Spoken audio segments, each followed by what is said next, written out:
saveur divine. Cette bonne nouvelle du royaume sera prêchée dans le monde entier pour servir de témoignage à toutes les nations. Alors viendra la fin. Ce pain céleste vous est présenté par Immaculée Niraneza. Shalom, shalom, mes bien-aimés qui écoutent l'émission Saveur Divine. Que le nom de l'Éternel soit élevé. Je le remercie parce qu'il nous donne la vie encore aujourd'hui. Je le remercie pour cette semaine qui se termine. J'espère que vous avez été bénis par les paraboles que je vous ai partagées. Aujourd'hui, nous allons voir la dernière parabole qui est dans Matthieu 25. C'est la parabole des 10 vierges.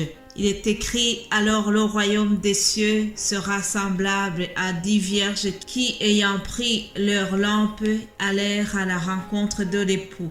5 d'entre elles étaient folles et 5 sages. Les folles, en prenant leurs lampes, ne prirent point d'huile avec elles, mais les sages prirent avec leurs lampes de l'huile dans les vases.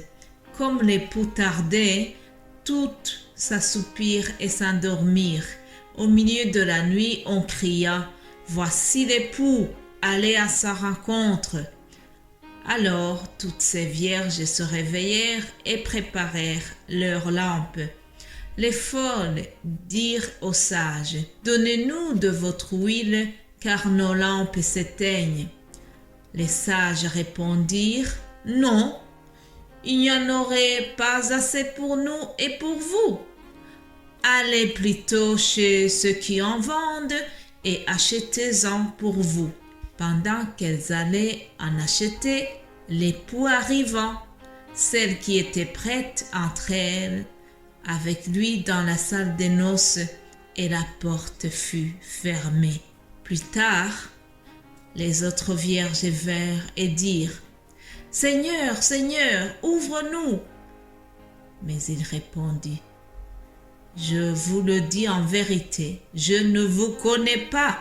Veillez donc, puisque vous ne savez ni le jour ni l'heure. » Mes bien-aimés de Dieu, c'est une parabole qui nous invite à veiller, à faire attention, à attendre le retour de Jésus-Christ en veillant, en ne s'endormant pas. Mais voyons quelques autres leçons que nous pouvons tirer de cette parabole. Au verset 5, on nous dit que l'époux a tardé. Au départ, on nous parle des 10 vierges. Il y en a 5 qui sont folles et d'autres qui sont sages. Alors, les 10 vierges sont comparables à l'Église, ou bien, pour être simple, prenons par exemple les chrétiens qui viennent à l'église le dimanche. On peut les comparer à tous les chrétiens qui arrivent. Le dimanche, on est tous gentils, on est vraiment bienveillants les uns envers les autres. Le dimanche, il est difficile de savoir ce qui est dans notre cœur. En quelque sorte, on met un masque de dimanche. Mais la réalité, c'est que parmi nous, il y a les folles et les sages.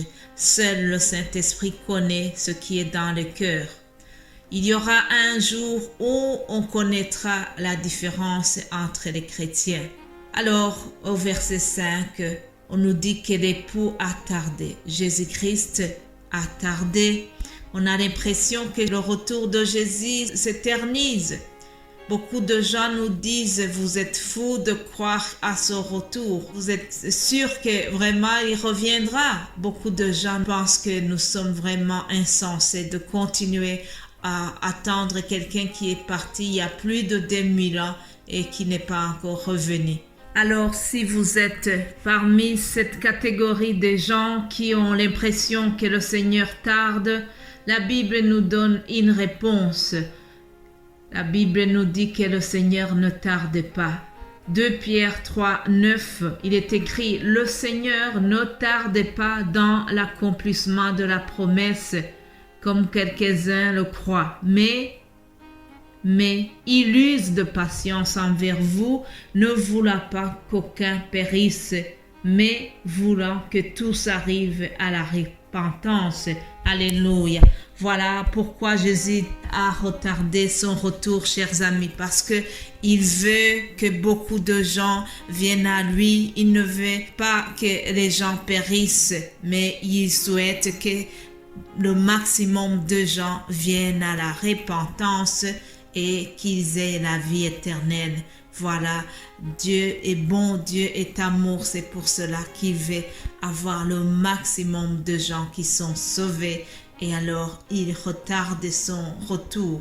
Une autre leçon que nous pouvons tirer, c'est que la foi, c'est quelque chose de très personnel. Nous voyons que les folles ont demandé de l'huile aux filles sages. Alors les sages ont répondu: non, il n'y aura pas assez pour nous tous. On peut se dire quel genre d'égoïstes, mais ce n'est pas qu'ils sont égoïstes, mais c'est le principe qui nous montre que le salut, la foi, ce sont des choses qui ne se transmettent pas d'une personne à l'autre. Il faut la décision personnelle de chacun.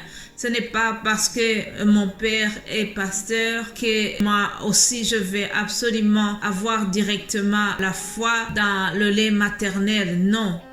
Il faut que je grandisse et que je prenne la décision moi-même de suivre Jésus-Christ. Ce sont des choses qui sont tellement personnelles. La fin du verset 10 nous montre que lorsque les filles sont rentrées en venant de chercher de l'huile, la porte était fermée. Qu'est-ce que cela veut dire, chers amis? Cela nous montre que aujourd'hui nous avons encore la chance. Aujourd'hui, il est possible de se convertir. Aujourd'hui, nous avons beaucoup de gens qui nous prêchent l'évangile. Nous sommes vraiment gâtés parce que nous pouvons nous ressourcer à plusieurs endroits. Il est encore possible de chercher le Seigneur. Cependant, chers amis, sachez qu'un jour tout cela va se terminer. Ésaïe 55 au verset 6 nous dit: cherchez le Seigneur pendant qu'il se laisse trouver. Oui, aujourd'hui il se laisse encore trouver, mais il viendra un jour où ça sera tard. Cherchons le Seigneur pendant qu'il se trouve. La porte a été fermée parce que c'était tard, parce que le Seigneur ne se laissait plus trouver. Mais bien-aimés de Dieu, faisons attention. Alors, la fin de la parabole pose une question. Ce n'est même pas une question, c'est plutôt une remarque que Jésus a donnée. Il a dit: je ne vous connais pas. Puis, le verset 13 nous exhorte: veillez donc, puisque vous ne savez ni le jour ni l'heure. Voilà le sens, la morale centrale de cette parabole, c'est que nous devons veiller puisque nous ne savons ni le jour ni l'heure où Jésus-Christ viendra chercher les élus. Alléluia. Mon frère, ma sœur, toi qui m'écoutes à l'instant, vraiment, je t'invite, et c'est une invitation que je lance à moi-même aussi. Veillons, soyons vraiment vigilants. Ne nous laissons pas distraire par les attraits du monde, mais restons vigilants. Continuons à attendre le retour de Jésus-Christ. Je ne sais pas si tout le monde qui m'écoute a déjà reçu ce Jésus-Christ que nous attendons. Si ce n'est pas le cas, je te le souhaite vraiment. Cherche le Seigneur de tout ton cœur parce qu'il se laisse encore trouver. Alléluia. Voilà ce qui termine cette série des paraboles, chers amis. Je vous rappelle que pendant la semaine qui suit, je ne vais pas donner les émissions. Je prends une semaine de repos et j'espère que nous allons nous retrouver 15 jours. Que le Seigneur vous bénisse abondamment. Et je reste à votre disposition pour le retour. Soyez bénis abondamment au nom de Jésus-Christ et passez un excellent week-end. Amen.